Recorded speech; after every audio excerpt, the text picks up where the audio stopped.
എൻ്റെ പേര് സൗമിനി. എൻ്റെ വീട് കുറുമശ്ശേരിയിലാണ്. ഞങ്ങൾ മൂഴിക്കുള ശാലയിൽ സൈക്കിളോട്ട് ഓടിക്കാൻ വന്നതാണ് സീനത്ത് ടീച്ചറിൻ്റെ കീഴിൽ.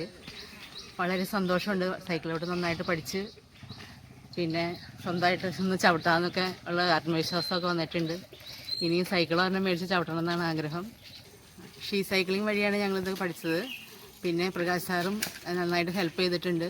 സീൻ ടീച്ചറും കൂടെ കൂടി നല്ല ഭംഗിയായിട്ട് പഠിപ്പിച്ച് ഇനി സൈക്കിൾ ചവിട്ടി പോകാമെന്നുള്ളൊരു ആത്മവിശ്വാസമൊക്കെ വന്നിട്ടുണ്ട്. എല്ലാവരും ഇനി ഇതിനകത്തൊക്കെ ചേരണം എന്നാണ് ഞങ്ങളുടെ ആഗ്രഹം. വളരെ സന്തോഷമുണ്ട്.